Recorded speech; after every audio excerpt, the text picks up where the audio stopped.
Bonjour, c'est François et bienvenue dans cette nouvelle vidéo. Et aujourd'hui, j'aimerais te dire pourquoi je n'utilise pas et j'ai jamais utilisé des applications d'entraînement cérébral. Des applications pour booster sa mémoire, son intelligence, faire travailler son cerveau. J'ai jamais utilisé ces applications et je vais te dire exactement pourquoi dans cette vidéo. Mais avant, laisse-moi me présenter en 2 secondes. Alors moi, si tu me connais pas, je m'appelle François. Et ça fait plus de 5 ans que j'aide les gens à apprendre, à acquérir une compétence en un temps record, à booster leur mémoire en vue de mémoriser des tonnes et des tonnes d'informations facilement. Et j'aide aussi les gens à apprendre des langues étrangères. Bref, ça fait beaucoup, mais moi, ce que je fais tout simplement, j'aide les gens à reprendre confiance en leur capacité d'apprentissage et à atteindre leurs objectifs d'apprentissage tout simplement. Et c'est pourquoi tu as peut-être déjà vu au détour d'Internet, au détour d'un article, au détour d'une vidéo YouTube, au détour d'un podcast, qu'il y a certaines personnes qui parlent justement d'applications d'entraînement cérébral. Alors c'est quoi justement ces applications? Alors il y en a 3 majeures. La première c'est Peak, la deuxième tu as Luminosity et la deuxième tu as Memorado. C'est tout simplement des applications qui permettent de faire travailler notre cerveau de différentes manières, faire travailler notre mémoire, faire travailler différents aspects de nos facultés cognitives et mentales grâce à des petits jeux et qui nous permettent comme ça tout simplement de nous entraîner et de ne pas rouiller, que notre cerveau ne rouille pas. Alors c'est super. Ça permet de s'entraîner quotidiennement. Alors pour ça, tu peux utiliser, tu as plein de petits objectifs, c'est un peu comme un jeu vidéo finalement.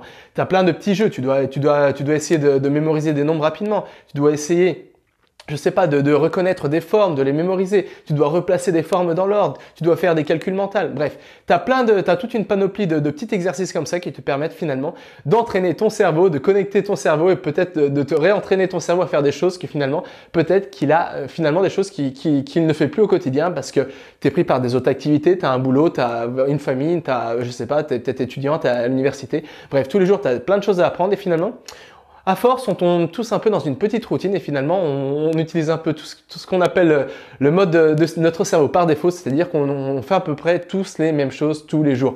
On a un peu notre routine et c'est pourquoi finalement, ça peut être finalement un danger pour le cerveau et pour les facultés cognitives et mentales.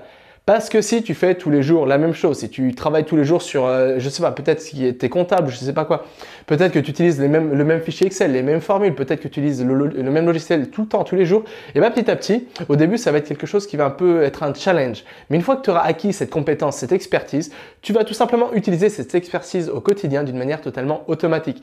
Et ça peut être un peu un danger parce que tout simplement, de cette manière, le cerveau, il n'aura pas de nouveaux challenges et du coup, il va s'habituer tout simplement à être dans cette routine chaque jour et finalement, il va pas essayer de s'améliorer, d'apprendre d'autres choses. En fait, c'est un peu comme un muscle. Si tu t'entraînes tous les jours, tu vas gonfler tes muscles, tu auras des beaux biceps.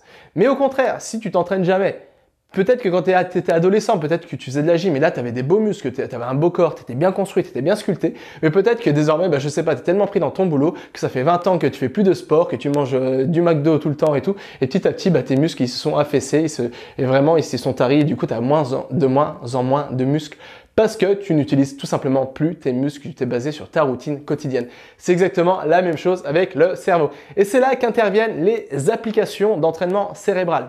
Elles permettent tout simplement, grâce à des petits jeux comme je te l'ai présenté au début de cette vidéo, d'essayer un peu de renverser un peu ce processus naturel, de casser un peu cette routine cérébrale pour nous donner de nouveaux challenges mentaux et finalement qui nous permettent de connecter différentes zones du cerveau entre eux, que des zones qu'on n'avait plus l'habitude de connecter et tout simplement comme un peu un muscle de gonfler, d'entraîner notre cerveau, vraiment de le muscler notre cerveau et c'est pour ça que du coup elle nous propose des jeux de mémoire, des calculs mentaux, d'essayer de reconnaître des formes, essayer de reconnaître des suites logiques comme les dominos, un peu comme les tests de quotient intellectuel. Bref, c'est assez bien fait finalement, mais moi je vais te dire un secret, je n'utilise jamais. Et si j'ai utilisé une fois une application de ce genre, je me rappelle, c'est ma sœur, elle venait d'acheter une DS, une Nintendo DS, et du coup elle avait acheté un jeu d'entraînement cérébral, comme ça j'avais essayé ça pendant peut-être 2 heures, après j'ai lâché l'affaire. Mais pourquoi je n'utilise jamais finalement ces applications d'entraînement cérébral? Parce que si tu me connais depuis un petit moment, si tu me suis depuis un petit moment, tu sais que j'aime apprendre des langues étrangères. Et pourquoi je ne préconise jamais justement ces applications d'entraînement cérébral? Parce que je préconise plutôt d'apprendre des langues étrangères. Parce que pour moi, apprendre des langues étrangères, c'est un exercice total pour le cerveau et pas que. Apprendre des langues étrangères, c'est vraiment un exercice qui permet de créer plein de nouveaux challenges, de casser notre routine mentale et comme ça d'entraîner notre cerveau de la manière la plus efficace possible. Et pas que. Apprendre une langue, c'est pas seulement un entraînement du cerveau. Ça te permet bien sûr, si tu apprends une langue, ben finalement tu vas apprendre cette langue. Donc en plus, tu vas gagner une langue. C'est pourquoi j'utilise pas vraiment les applications d'entraînement cérébral parce que finalement, tu fais que entraîner ton cerveau et t'acquiers rien à la fin. Tu auras peut-être des bonus un peu, tu vas gagner peut-être des points, ça dépend comment sont construites ces applications. Mais c'est pas comme avec une langue. Une langue, tu vas apprendre, tu vas booster ton cerveau finalement et à la fin, bah, tu vas parler cette langue. Donc ça, c'est vraiment quelque chose d'incroyable et c'est bien mieux que, je sais pas, d'avoir une médaille ou d'avoir des points bonus que tu peux utiliser pour acheter d'autres jeux. C'est bien mieux de parler une langue que d'avoir tout ça, tous ces points bonus. En fait, c'est un peu comme je dis souvent, je suis pas contre les gens qui vont à la salle de sport, des fois j'y vais de temps en temps aussi. Mais finalement, si tu as le choix entre, par exemple, je sais pas, faire de l'escalade ou aller à la salle de muscu.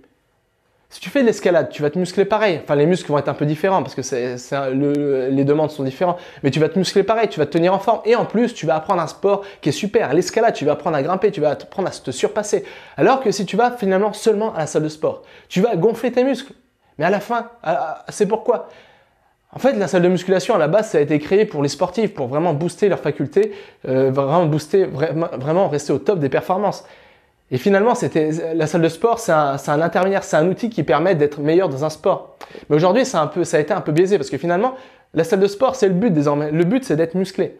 C'est pourquoi finalement, c'est mieux de prendre un sport qui va te muscler et à la fin, tu vas apprendre ce sport que tout simplement être un peu comme aller à la salle de sport et rien faire et justement vraiment que gonfler tes muscles et rien acquérir à la fin. C'est pourquoi les apps d'entraînement cérébral, c'est exactement la même chose. Le problème, c'est que tu n'acquiers rien à part des bonus à la fin, tu entraînes ton cerveau mais tu n'as pas un résultat concret. Alors que si tu apprends une langue, ça te permet de te faire travailler ta mémoire de la manière, ta mémoire à court terme, ta mémoire à long terme, bref, toutes tes mémoires. Parce que comme tu le sais, si tu veux apprendre une langue étrangère, tu dois mémoriser des tonnes et des tonnes et des tonnes de vocabulaire. Donc tu dois entraîner ta mémoire. Ensuite, ça t'entraîne à être plus concentré. Parce que comme tu le sais, si tu veux apprendre une langue, tu dois te forcer à être concentré, tu dois essayer d'analyser des structures de phrases complexes, des structures de phrases différentes, la grammaire, etc. Ça te permet aussi de prendre des décisions beaucoup plus rapidement.